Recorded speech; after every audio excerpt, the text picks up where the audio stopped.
So first of all, whenever we look at any supplement, my belief is that supplements need to be looked at how we used to write exam papers. We always fill the main sheet first and then the supplement. So whenever we look at any supplements, it is very important to see that the 5 pillars of lifestyle, they are sorted first. Where the first is exercise, second is nutrition, third is sleep, then your mental health, and if a person has any medical condition, then the medications also come into the picture. And a lot of people are using supplements as shortcuts. So say they see, because of cherry picking of data, they see one good component of any particular product and then they market that, and people suddenly start following it. So similarly with spirulina, what happens is it is actually a bluish green algae which is found in freshwater lakes in Africa, in North America. And honestly, not everything natural is good for the body, because for example, if you look at snake venom, it is not good for the body always. It has particles called as microcystins, which can actually pose a significant risk.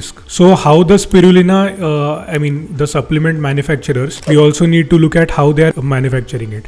Are they removing the contaminations or not for its safety? Secondly, more than who should consume, my advice would be on who should definitely not consume spirulina. So there is one rare condition called PKU. PKU is phenylketonuria. In that, actually spirulina contains phenylalanine, which is a compound. And in PKU, they should strictly avoid this, because it can cause a lot of complications. Also, a lot of people have slow blood clotting. They are taking some or the other blood thinners who have bleeding disorders. So for them also spirulina can be dangerous, because spirulina is basically, it gives an anticoagulant effect, meaning that it can thin your blood and increase the length of the time for the blood to clot. So people who are already taking blood thinners or who have bleeding disorders, for them it can be actually harmful. So there are a few studies in which there are some possible benefits in improvement in immune function, in better sleep. It gives some antioxidant effects also. There are some studies, but these studies, I would not say these are great studies, because the sample size of these studies is very small. There is one study which has a sample size of only 9 people, one has only 16 people, one has only 25 people. So it is important to understand the logical mechanism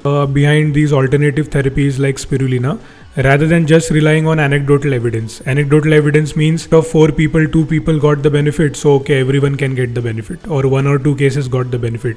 There could be a placebo effect also. So I definitely feel that there is a lot more to study on this topic of spirulina. The studies which are currently there, I don't think the sample size is good enough. So my recommendation definitely would not be to take spirulina as a supplement, but then to focus on the main basics or the 5 basic pillars of lifestyle.